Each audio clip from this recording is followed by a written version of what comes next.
Hi there, I'm Matt with State of Flux, here with another review from Everyone's a Film Critic, 52-week movie challenge.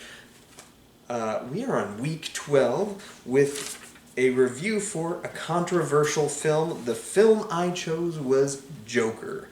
Year release 2019, aspect ratio mostly 1:33:1, runtime 2 hours, 2 minutes, genre drama and crime, rated R.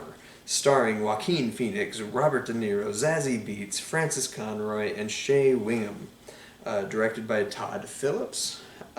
Produced by Warner Brothers. Written by Todd Phillips and Scott Silver. Music by, I'm going to ruin this, I apologize, Hildur Gudnadottir?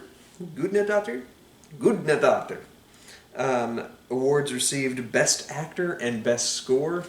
Absolutely deserved them. Nominated for Best Picture, Best Director, Best Adapted Screenplay, Best Cinematography, Best Costume Design, Best Makeup and Hair, Best Editing, Best Sound Mixing, and Best Sound Editing. This one, I believe, was the most nominated movie of the year 2019, which is a terrible head-scratcher. Why did I choose this particular film? There was quite a bit of controversy before this film came out. And it was some that I bought into myself. Stuff that I typically would have written off as somewhat alarmist in nature. However, for this specific film and the times that we were living in, it seemed very relevant at the time. However, the movie came out. A lot of those alarmist concerns were sort of dispelled. However, there's other controversies within the film that kind of manifested within the film itself, and I plan on touching those in a bit. I assume there's going to be a question asking what the controversy was about and how do I respond to it, can I understand it. I haven't read any of these questions yet.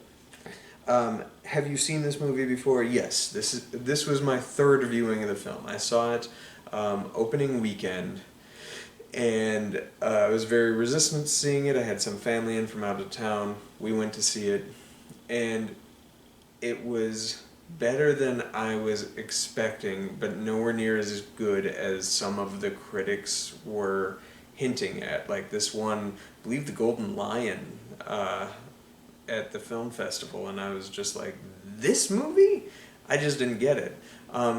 Critical reception of the movie began to be pretty lukewarm after its release that weekend. I think it still stands only at 68% on Rotten Tomatoes. It was the worst reviewed movie nominated for Best Picture that year. Probably rightfully so. I would argue that it was the only nominee that year that absolutely did not deserve a nomination for Best Picture. So I guess the next question is, would I recommend this film, why or why not? So the first time I saw it, I pretty cold towards it, but it was a little better than I was anticipating. I still had nothing but problems. Having seen the film a second time, some of those problems kind of fell by the wayside. I saw a little more insight into what the film was trying to accomplish. I don't necessarily think that it ever quite delivers on what it sets out to do. And I think that a lot has to do with a conflict of filmmaker and screenwriter, even though the screenwriter of this film is in fact the filmmaker behind it. It's a case of he had the words written on the page down pretty well, but he, in executing it, is sending a completely different message than the intended script does. And I think a lot of that stems from the fact that Todd Phillips just really is not that good of a filmmaker, and definitely was probably not the right voice to handle this film. I'll touch on more of that later. I assume, again, controversy is coming up. I assume. If not, the last question always seems to be like, is there anything else you'd like to add? That's where I'll dive deep, yo.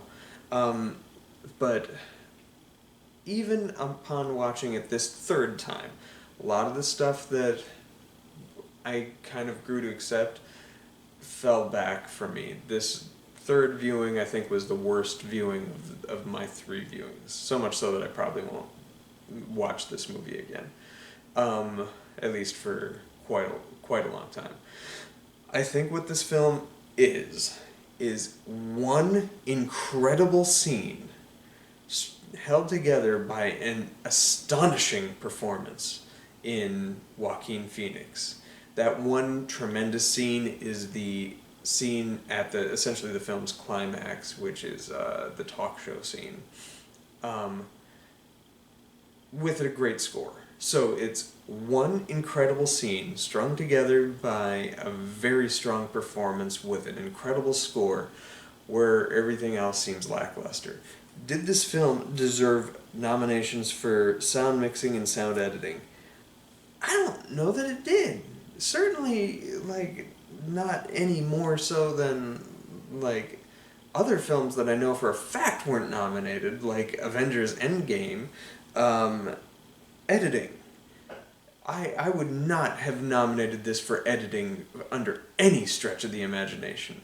Better movie that, well, it's not a better movie by any stretch of the imagination, but a better option for editing, I would have gone with Rise of Skywalker. They did all that hard work, including, realistically, Princess Leia in that film when she wasn't even physically there. They had to manipulate other movies in order to weave her into the film. How did that not get an editing recognition? The movie's hot garbage, but at least I can recognize the editing wasn't.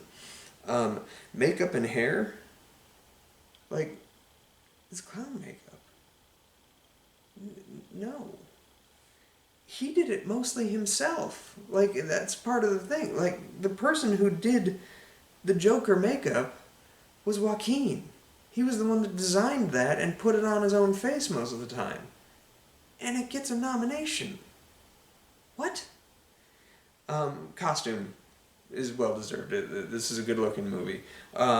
Same thing with cinematography. I do think that's an earned one, and it lost to the right person to lose to, which was 1917. Adapted screenplay, absolutely not. No way at all. This wasn't even the best comic book adaptation the year it came out. I would put this at the bottom of that list, behind Captain Marvel. I also wouldn't have nominated it, but Captain Marvel's better than this movie. I would have nominated Shazam over this. Shazam is the best DC movie to come out after, Wonder Woman. That's still part of the DCEU. I think now the Batman certainly trumps that. But Shazam was fantastic if you want to nominate a DC property. That was a really solid screenplay, a really good story. Or, Avengers Endgame, which is, legit the best movie, comic book movie that came out that year. Or hell, even Spider-Man Far From Home. Joker does not deserve that nomination. Director? No, man, come on. And then picture, absolutely not. The movie is okay. It's fine. If you don't apply too much thought into it, it washes over you on a very surface level of what it's trying to accomplish. What it's trying to accomplish is giving you this gritty story where you're following this man who eventually pulls a trigger. And that would make for a compelling movie, as it has in the past. This movie is very much modeled after Taxi Driver and King of Comedy and stuff like that, or Henry, Portrait of a Serial Killer. You can make these movies and you can make them good. They just didn't. But Joaquin Phoenix's performance and the score and the production and everything is so elevated that you think you're watching a considerably better movie than you are. But just take a microsecond to think about the movie you're watching, and it doesn't even hold up to scrutiny within other DC films. I think the Batman that just came out a few weeks ago dismantles everything that this movie is trying to accomplish in a much smarter way and in a far more effective way, where it still gets that same message across, but it doesn't do so in a dangerous way. I'll touch on that a little more. Controversy coming up, to be continued. All right, but no, I like, yes, loosely I would recommend this movie because of those two qualities. Score, Joaquin. Or, just watch that one amazing scene. I'm sure if you YouTube right now Joker talk show scene, you'll see the scene I'm talking about, and you'll be blown away and mesmerized because it's perfect. Everything else that surrounds it, especially when it comes after it, is all just hot garbage.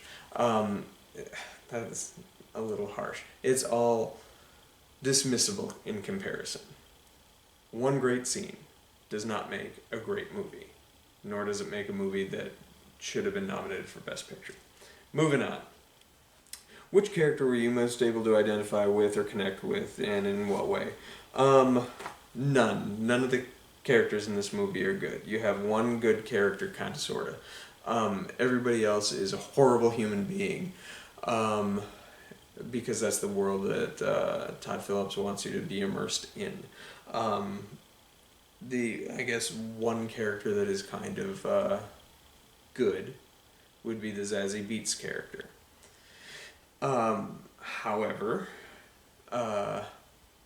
she's a figment of his fucking imagination, so it's really hard to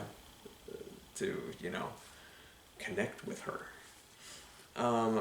Best line or most memorable quote? I have two for you. I have the obvious one, which is, what do you get when you cross a mentally ill loner with a society that abandons them and treats them like garbage? You get what you fucking deserve. Bang.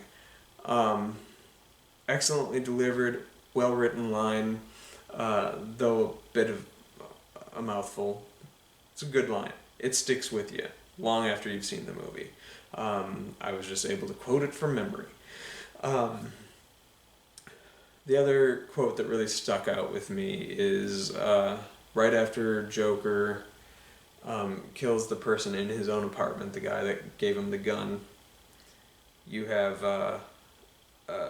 the little person who says, "Arthur, why would you do that?" I just really like that. Nobody ever calls that out in movies, where an extreme act of aggressive violence happens in front of them for no reason and it's out of nowhere.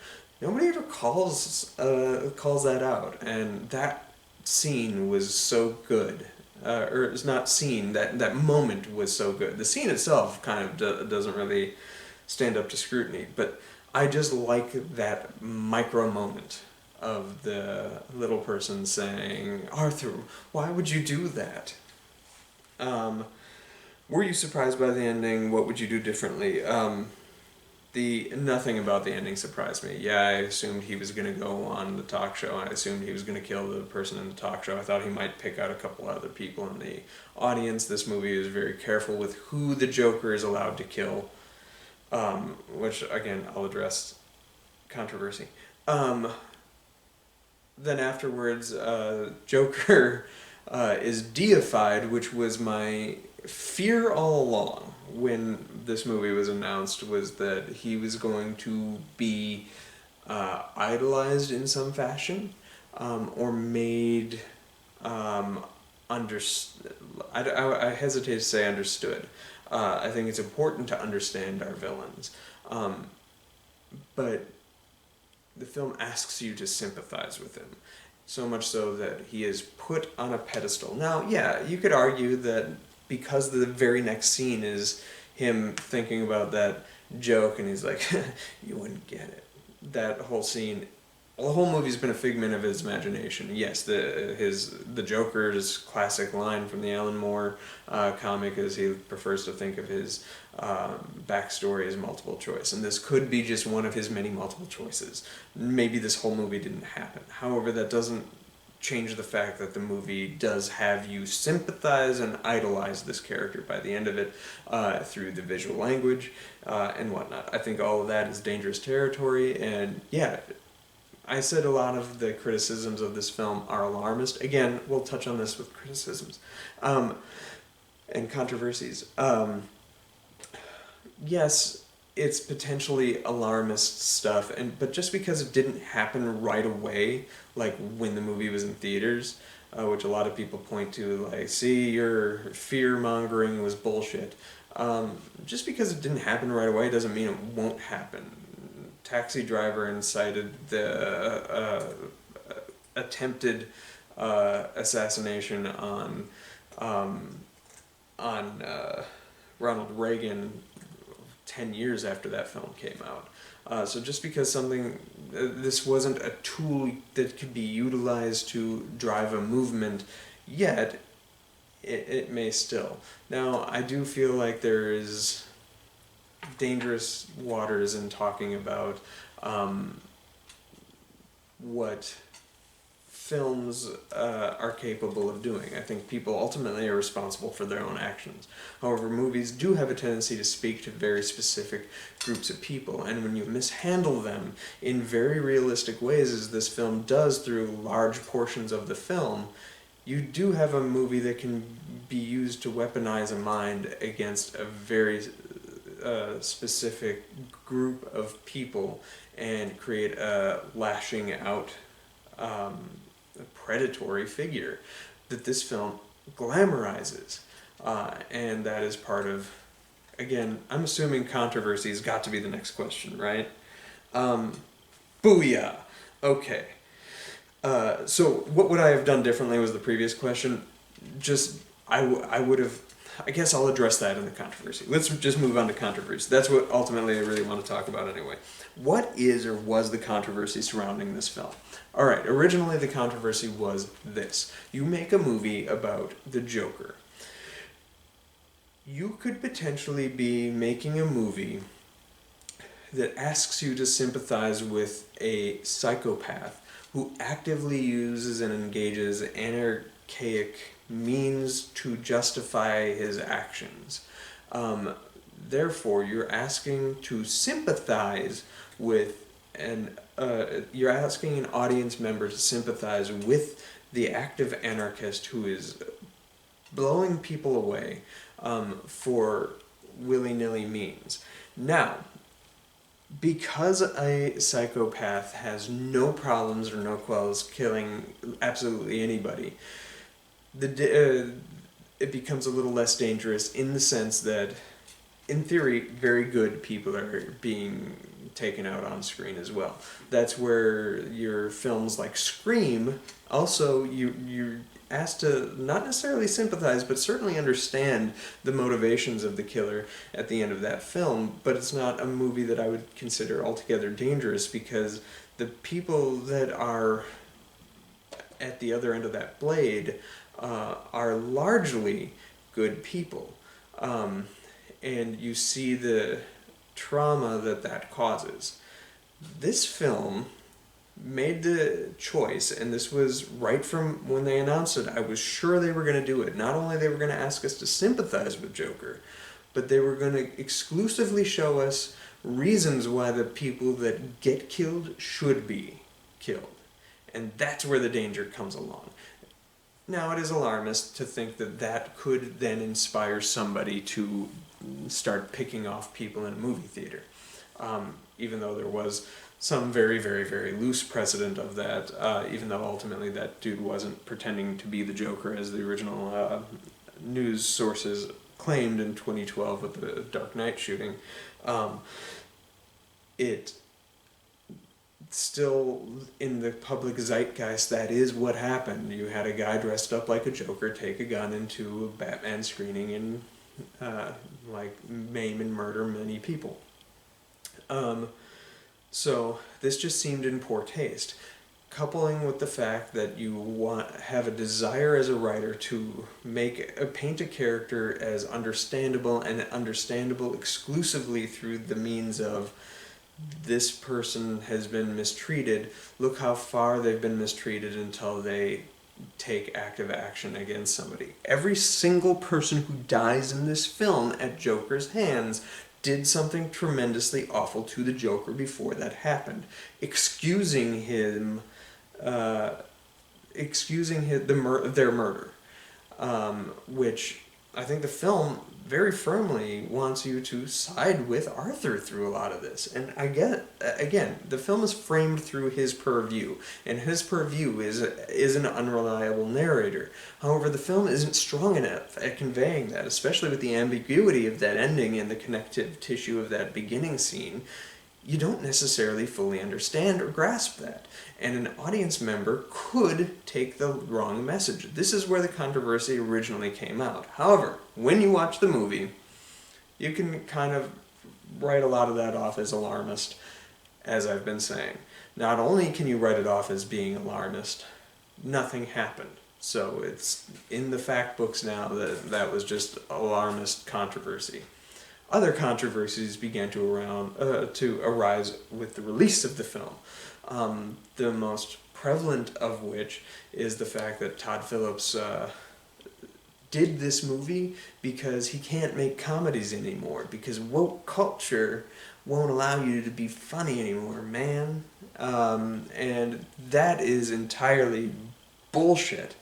This man lost his screenplay nomination to Taika Waititi, who made a film glamorizing Nazi Hitler and his little best friend buddy, this boy who's a Nazi as well. That movie is funny as hell, pushes comedy to the as far as it'll go in certain respects. Proving that woke culture is not the bad guy. You're just not gifted at telling a story that people are going to respond well to, and you have no interest in responding to those criticisms. That's the difference. It's not that you can't make comedies anymore because the culture is too woke. It's you don't want to have the rapport with the audience where you address some of those things. Ben Stiller made Tropic Thunder as somewhat of a conversation piece of having Robert Downey Jr. in blackface to expose the hypocrisy that actors portray when and glean when they are given a role that they think they're entitled and are able to do stuff like that. But it was a conversation that he took a lot of flack for. Not only that, but his depiction of a mentally ill person with the Jack character. And he was willing to and able to have that conversation because he's an intelligent filmmaker who understood what he was making and had no problem having that conversation. Todd Phillips just doesn't want to have the conversation. So therefore, woke culture's the bad guy. I'm going to make this drama and basically be sad boy on the internet and justify a heinous man's actions by showing how the world wrongs him in every stretch of the imagination. This is problematic. I'm not a fan of Todd Phillips, the filmmaker. Furthermore, the controversy that I want to address most was the one that bothered the fuck out of me, which was the use of people of color in this film is disastrous. It's true, none of the people of color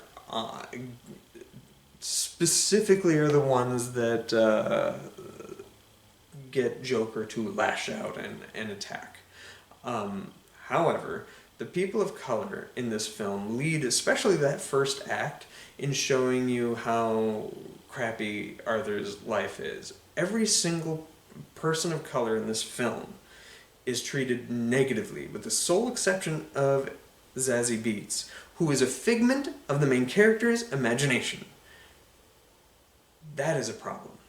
That is carelessness to the extreme. And it's true, a bunch of other characters, including several white characters, most white characters that do slight Joker end up getting killed, but yeah, it becomes noticeable when literally 100% of the person of color cast, it opens up with a bunch of people of color who jump Joker and beat him for his sign, which is a stupid scene to begin with. But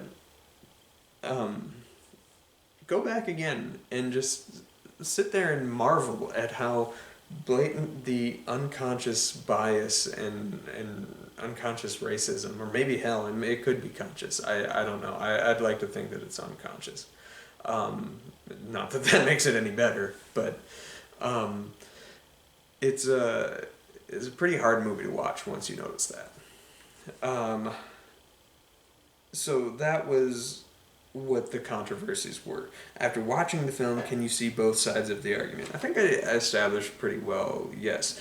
I would say that in the screenplay stage, it's a little less audacious in how it handles the controversial nature of the film. I think the screenplay, even though Todd Phillips wrote this as well, he wrote it with another guy, so I want to know how much of it is Phillips and how much of it is Silver. But the film is trying to address some aspects of our culture that do need addressing, i.e., how we handle mentally ill people, just the funding that government allows for medicating these people or getting them the proper help, psychiatry and stuff like that. Just generic therapy, the ease of access to weapons.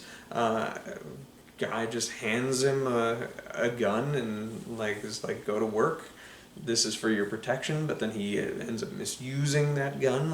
These are things that the film is addressing, that are shortcomings in our society. That this is and written in a pretty smart way, utilized, woven into the screenplay in a pretty strong way that on first watch might pass right over your head, but with a second watch, as I say, I responded much better to it the second time.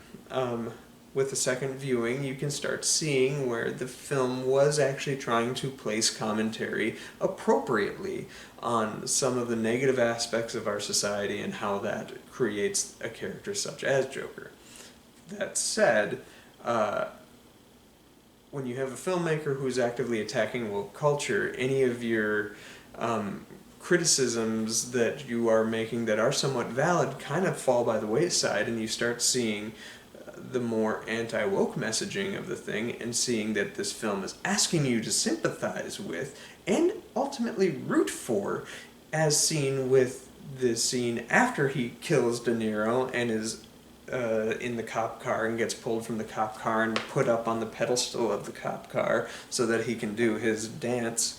And the film is asking you to essentially deify this character in a positive light. And that is heinous in a lot of respects. Again, what works with the film is Joaquin Phoenix's astonishingly good performance and the score. The controversial nature of the film is always going to be the thing that drags it down. And the fact that what it's trying to say, it's not taking enough time to have a thoughtful take before expressing its belief structures. And that is pretty misguided. The whole film is basically misguided from the ground zero. So, yeah. Anything else I would like to add? I think it would be fascinating to watch this film and then immediately after watch The Batman that Matt Reeves made in 2022 here. That film kind of addresses a lot of the same story beats that this film does in a considerably more thoughtful way, far less problematic way, and ultimately ends with the condemnation of a character such as Joker, or in that film Riddler, who fall under a lot of the same spheres of the controversial aspects of the films. That film was helmed by a filmmaker who understood on all levels the story, the implications that story could have and does have, addresses it, makes you think it's wickedly cool, kind of like this one does, but then pulls the rug out from under it, quite literally. The rug pun that just came to me, that was on point. Pulls the rug out from it, quite literally, and ends as a condemnation of this kind of figure. And that film is the strongest thing DC has made since certainly The Dark Knight or Wonder Woman, maybe. But I would say it's easily top 5 DC properties of all time, even going back to the first Superman movie. That movie is great, and this movie is middle of the road by comparison. This film did not deserve the attention that it got, and outside of that performance and that score. And it's kind of a shame that we're still talking about it, but hopefully I've put an end to that on my own terms. For myself, anyway. Moving on to next week. The Week 13 Challenge is based on a television series or turned into a television series. Oh, hot damn. That's interesting.